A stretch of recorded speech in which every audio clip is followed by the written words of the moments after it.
साथियों नमस्कार, मैं हूं नीरज पटेल और आप देख रहे हैं नेशनल जनमत। अंधभक्तों द्वारा व्हाट्सएप यूनिवर्सिटी पर उगले हुए जहर को देख करके मेरे जैसे तर्कवादी को यह भरोसा हो गया था कि बीजेपी ही एक ऐसी पार्टी है जो तथाकथित हिंदुओं को, अब उस हिंदू में एक जाति आती हो या दो, लेकिन हिंदुओं को एकजुट कर सकती है। हिंदू राष्ट्र की बात करती है, हिंदू एकता की बात करती है, हिंदू स्वाभिमान की बात करती है। मगर हाल के दिनों में बीजेपी की तरफ से जो खबरें आई हैं उससे मेरा दिल टूट गया और मुझे भी लगा कि बीजेपी महज ड्रामा करती है। उसके लिए न हिंदू एकता महत्वपूर्ण है न हिंदू राष्ट्र, उसके लिए सिर्फ और सिर्फ सत्ता में आना महत्वपूर्ण है। जरा इस खबर पर गौर करिए।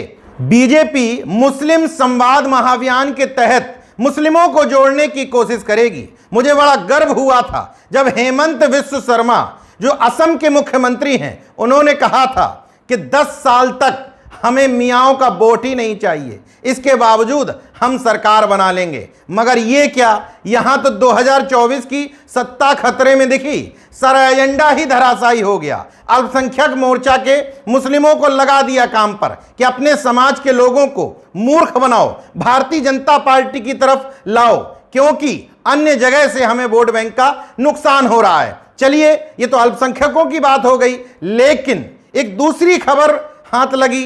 बीजेपी दलित सम्मेलन करवाएगी। अब सवाल यह है कि वो बीजेपी जो हिंदू राष्ट्र और हिंदू एकता की बात करती है, और अगर कोई पार्टी ओबीसी और दलित की बात कर देती है तो कहती है ये हिंदू को तोड़ने वाली बात कर रहे हैं। लेकिन सत्ता में आने के लिए पहली बार नहीं है, जब भी चुनाव आता है तो 365 दिन हिंदू राष्ट्र के नाम पर समाज में जहर उगलने वाली बीजेपी दलित सम्मेलन, पिछड़ा सम्मेलन, ये सब करवाती है। उसके बाद में कहती है कि हिंदुओं बटो नहीं, एकता के सूत्र में बंधे रहो।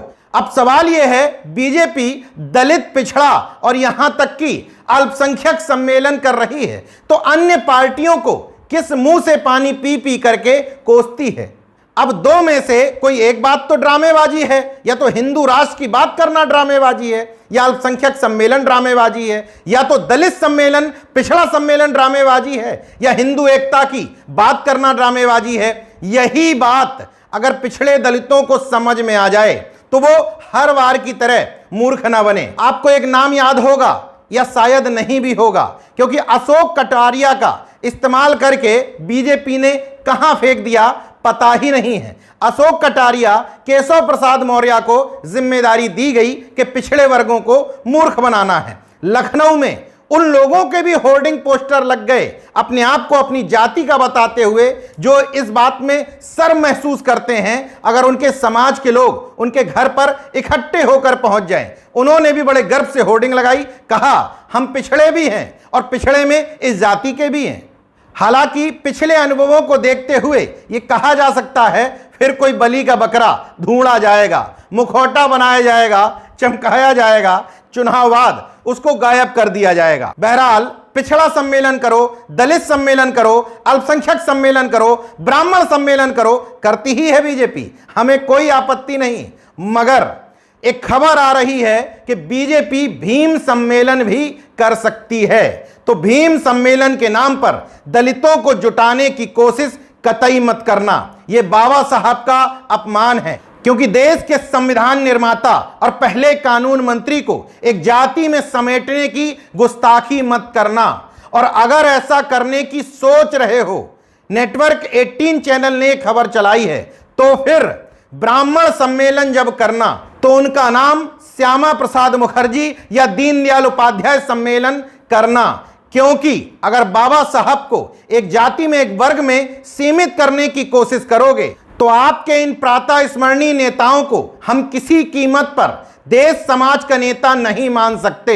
वो विशुद्ध रूप से एक जाति के लिए काम करते थे, तो उनको भी उनकी जाति में समेट करके रखो। ब्राह्मण महासम्मेलन करते ही हो, अन्य जातियों के सम्मेलन करते ही हो, तो कहां चला जाता है तुम्हारा हिंदुत्व, हिंदू एकता, हिंदू स्वाभिमान और हिंदू राष्ट्र? इसका मतलब ये सब छलावा है। जितनी जल्दी ये बात लोगों को समझ में आ जाए उतना ठीक, वरना नासमझों की कमी थोड़ी ना है।